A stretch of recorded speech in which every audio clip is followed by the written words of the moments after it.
నమస్తే welcome to our channel.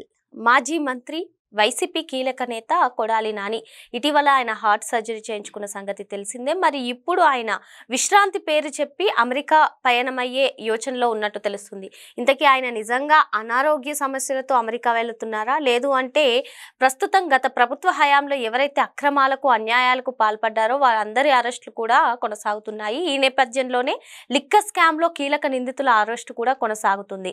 మరి తనకు కూడా అరెస్ట్ తప్పదని భావించి అమెరికాకు వెళ్తున్నాడా, లేదు అంటే నిజంగానే అనారోగ్య సమస్యలున్నాయా? ఇవన్నీ కూడా చర్చించడానికి మనతో పాటుగా ఉన్నారు senior journalist doctor Bharat Reddy గారు. సార్ నమస్తే. కొడాలి నాని ఇటీవల ఆయన ముంబైలో హార్ట్ సర్జరీ చేయించుకున్న సంగతి తెలిసిందే సార్. తర్వాత నుంచి కూడా అసలు ఎవరికి కనిపించని నేపథ్యం. మరి ఇప్పుడు ఆయన విశ్రాంతి పేరు చెప్పి అమెరికాకి వెళ్ళిపోతామనే యోచనలో ఉన్నట్టు తెలుస్తుంది. ఏంటి అసలు ఆయన అమెరికా వ్యూహం ఏంటి? తన అరెస్ట్ తప్పదని భావించి అమెరికా వెళ్తున్నాడా, లేదు అంటే నిజంగానే అనారోగ్య సమస్యలా, లేదు అంటే ఇప్పుడు ప్రస్తుతం హాట్ టాపిక్ గా ఉంది లిక్కర్ స్కామ్, ఆయన పాత్ర కూడా ఏమన్నా ఉందంటారా ఏంటి? జనరల్‌గా ఒక వ్యక్తి ఆసుపత్రిలో ఉన్నాడంటే సానుభూతి వస్తుంటుంది జనరల్‌గా. చాలామంది దగ్గర వాళ్ళు వెళ్లి పరామర్శిస్తూ ఉంటారు. ఆరోగ్య పరిస్థితిని కలుసుకుంటూ ఉంటారు. కొంచెం మాజీ మంత్రులు గానీ, లేదంటే కొంచెం సెలబ్రిటీ హోదా ఉన్న వాళ్ళకు అప్డేట్ బులెటిన్ కూడా విడుదల చేస్తుంటారు. హెల్త్ అప్డేట్ కూడా విడుదల చేస్తుంటారు.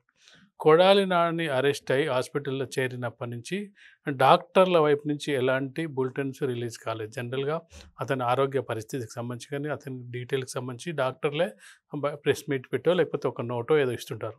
ఎందుకో ఒక సీక్రెట్ అయితే మెయింటైన్ చేస్తున్నారు. దానికి కారణాలు మరి అందులో వ్యూహమే భాగమా? మరొక విషయం ఏందంటే జగన్మోహన్ రెడ్డికి అత్యంత సన్నిహితంగా ఉండి జగన్మోహన్ రెడ్డి మంత్రివర్గంలో మంత్రిగా పనిచేసిన వ్యక్తిని కనీసం జగన్మోహన్ రెడ్డి వెళ్ళి పరామర్శించిన దాఖలాలు లేవు. ఎందుకంటే ఎవరికి బాగోలేకపోయినా, ఆరోగ్యంగా లేకపోయినా ఆసుపత్రిలో ఉన్న చాలామంది వెళ్ళి పరామర్శిస్తూ ఉంటారు. కొంచెం ఆరోగ్యాన్ని ఎలా ఉంది కనుక్కోవడానికి వెళ్తున్నారు. వైసీపీ నాయకులు కానీ, వైసీపీకి చెందిన పెద్ద నాయకులు కానీ ఎవరు వెళ్తున్నట్టుగా ఎక్కడైతే ఫోటోలు అయితే రిలీజ్ చేస్తలేరు. చాలా సీక్రెట్ మెయింటైన్ చేస్తున్నారు. సరే, అతను ఒక కేసులో అరెస్ట్ అవ్వడం జరిగింది. దాంతోపాటు కేసు మీద కేసు పెట్టడం జరిగింది. అయితే ఇప్పుడు గుండె చికిత్స అనంతరం గుండె చికిత్స అయిందని చెప్తున్నారు. అది అంటే ఎంతవరకు నిజం అనేది నమ్మే పరిస్థితి కూడా ఇప్పుడు లేదు. ఎందుకంటే డాక్టర్లు స్వయంగా వాళ్ళు ఆరోగ్య పరిస్థితిని కనుక వివరించినట్లయితే జనాలకు ఒక నమ్మకం కుదిరేది.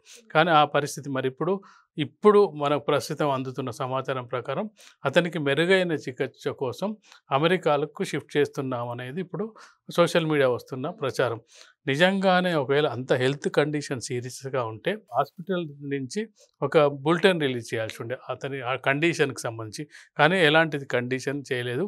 అంత సీరియస్గా ఉన్నట్టయితే వైసీపీ శ్రేణులు కనీసం వెళ్ళి చూడడానికి, శ్రేణులు కాదు ముఖ్యంగా లీడర్లు, నాయకులు, పెద్ద నాయకులు జగన్మోహన్ రెడ్డితో సహా గతంలో మంత్రులుగా పనిచేసిన వాళ్ళు వెళ్ళి అతనికి బాగుంది, బాలేదు, లేకపోతే ఆరోగ్యంగానే ఉండు, ఏం పరిస్థితి అదుపులోనే ఉంది అంటే ఇలాంటివన్నీ చెప్పే ప్రయత్నం చేస్తారు. కానీ అలాంటి ప్రయత్నాలు ఏం జరగట్లేదు. అంటే ఇందులో ఏదో దాస్తున్నట్టుగా కనిపిస్తుంది నిజం చెప్పాలంటే. అంటే మరొక కేసు ఒకవేళ వచ్చే అవకాశం ఉందా, మళ్ళీ కేసు పెట్టే అవకాశం ఉందా, ఇంకేమన్నా కేసులు తిరగదోడే అవకాశం ఉందా? మీరు చెప్పినట్టుగా అనుకోకుండా అంటే కొత్త పేర్లు వస్తున్నాయి. ఇప్పుడు లిక్కర్ స్కామ్కి సంబంధించి ఎంపీ అవినాష్ రెడ్డి పేరు కూడా బయట. అవినాష్ రెడ్డి వాళ్ళ నాన్న ఈ పేరు మనం ఏదో 33తో ఆగుద్ది అనుకుంటే మరిన్ని ఇంతమంది కూడా వస్తారు.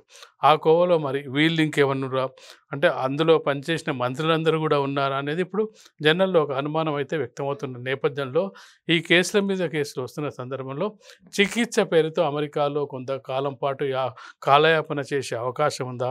ఎందుకంటే ఆసుపత్రిలో ఎన్ని రోజులు ఉన్నా కానీ హెల్త్ ఇష్యూస్ కాబట్టి పోలీసులు కానీ సిట్ బృందం కానీ పెద్దగా అతనిపై దృష్టి సారించే అవకాశం ఉండదు. హెల్త్ సరిగ్గా ఉన్నప్పుడే పోలీసులు ఏమన్నా ప్రశ్నలు వేయడానికి కానీ ఇన్వెస్టిగేషన్ చేయడానికి కానీ అవకాశం ఉంటుంది. అలా ఏమన్నా వ్యూహాత్మకంగా వ్యవహరిస్తున్నారా, లేదంటే నిజంగానే అతనికి సీరియస్ కండిషనే ఉందా అనేది ఇప్పటివరకైతే పూర్తి స్థాయిలో సమాచారం, కనీసం కుటుంబ సభ్యులు కూడా పూర్తిగా సమాచారం ఇవ్వట్లేదు. అంటే కాబట్టి అక్కడేదో ఒక తప్పించుకునే మార్గాన్ని అన్వేషిస్తున్నారా అనేది ఇప్పుడు వాళ్ళ కుటుంబ సభ్యుల నుంచి అయినా రావాలి, లేదంటే డాక్టర్ నుంచి అయినా రావాలి. ఒకవేళ నిజంగానే షిఫ్ట్ చేసినట్టయితే మరి పోలీసుల అనుమతి ఉందా? ఎందుకంటే ఆల్రెడీ అరెస్ట్ అయిన వ్యక్తి పర్మిషన్ తీసుకొని వెళ్తున్నారా అనేది అనేది కూడా ముఖ్యం. లేదంటే కోర్టులు ఏమైనా అనుమతించాయా?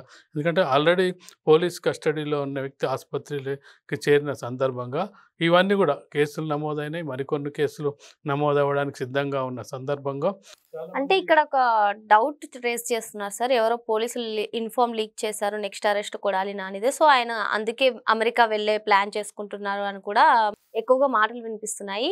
నిజమేనంటారా? ఖచ్చితంగా. ఇప్పుడు వాళ్ళు గతంలో పనిచేసినప్పుడు కొంతమంది పోలీసు అధికారులతో సఖ్యతగా ఉంటారు. వాళ్ళు ఆయనకు సంబంధించిన వైసీపీకి సంబంధించిన పోలీసులు కూడా ఉంటారు. అంటే అభిమానించే పోలీసులు. వైసీపీకి అంటే ప్రతి పార్టీని అభిమానించే ఆఫీసర్స్ ఉంటారు. అందులో కొంత ఇన్ఫర్మేషన్ ఇచ్చే అవకాశం ఉంది. మిమ్మల్ని నెక్స్ట్ ఇది చేయబోతున్నారు, మీరు జాగ్రత్తగా ఉండని చెప్పి కొంత వాళ్ళకు ఫేవర్ చేసే అవకాశం ఉంటుంది. అలాంటి అవకాశం కూడా ఉండొచ్చు. అందుకే తను అదే మనం ముఖ్యంగా ఏంటంటే డాక్టర్స్ సజెస్ట్ చేస్తే వెళ్తున్నారా, సొంతంగా వెళ్తున్నారా, లేకపోతే నిజంగానే సీరియస్ కండిషన్ ఉందా అనేది కుటుంబ సభ్యులు కానీ చెప్పాలి, లేదంటే డాక్టర్లు చెప్పాలి, లేదంటే ఈ పోలీస్ ఇన్వెస్టిగేషన్ ద్వారా వాళ్ళైనా చెప్పి అంటే కోర్టు అనుమతి తీసుకుంటున్నారు. అంటే ఇవన్నీ ప్రశ్నలు అంటే ఒకదాని తర్వాత ఒకదానికి ప్రశ్నలు వస్తూనే ఉన్నాయి. కాబట్టి ఇప్పుడు ప్రస్తుతం ఏంటంటే డాక్టర్ల అనుమతితో కనుక వెళ్ళినట్టయితే డాక్టర్లే కనుక ఇతని కండిషన్ సీరియస్గానే ఉంది, మరొక హాస్పిటల్కి షిఫ్ట్ చేయాలని చెప్పి డాక్టర్స్ కనుక రిలీజ్ చేసినట్టయితే ఇంకా వేరే వాళ్ళు మాట్లాడడానికి కూడా అవకాశం లేదు. కుటుంబ సభ్యులైన కనీసం మరి పరిస్థితిని వివరిస్తే కుటుంబ సభ్యుల కంటే డాక్టర్లు కరెక్ట్ ఇన్ఫర్మేషన్ ఇచ్చే అవకాశం ఉంది. కాబట్టి ఇక్కడ వ్యూహాత్మకంగా చేస్తున్నారా, మరికొంతకాలం ఏమైనా అరెస్ట్ చేసే అవకాశం ఉంటే దాన్ని మరికొంతకాలం పోస్ట్పోన్ చేయొచ్చు. సంవత్సరం 2 ఏళ్ళు పోస్ట్పోన్ చేసిన తర్వాత అందరు మర్చిపోయే అవకాశం ఉంటుంది. అప్పుడు కూడా కేసు నీరు గారిపోతుంటుంది. అంటే ఈ రోజున్న ఇది టెంపో నెక్స్ట్ డేకు తగ్గిపోతుంటుంది. అంటే ఒక సీరియస్ కేసుల విషయంలో రోజు రోజుకు దాని ప్రాధాన్యత తగ్గిపోతుంటుంది. కేసు పెట్టే వాళ్ళకు కూడా ఇంకేముందిలే అయిపోయింది కదా, ఇంకా 2 ఏళ్ళు గడిచిపోయింది కదా, ఇప్పుడు పెట్టినా పెట్టకపోయినా అంటే అది తగ్గుతుంటుంది.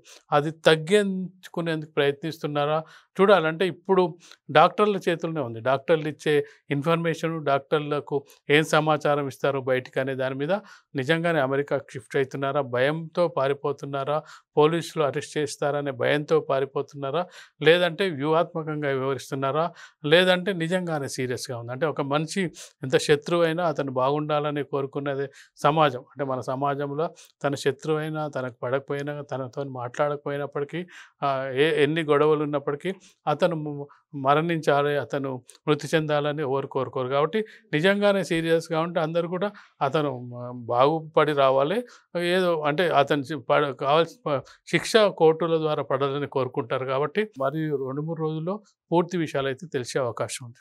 మరి కొడాలి నానికి సంబంధించి ఆయన నిజంగానే అనారోగ్యంతో అమెరికాకు వెళ్తున్నారా, లేదంటే భయంతో అరెస్ట్ చేస్తారనే భయంతో వెళ్ళిపోతున్నారా అనేది ఇంకొక 2-3 రోజుల్లో తెలిసిపోతుందని చెప్పి సార్ చెప్తున్నారు. Thank you sir.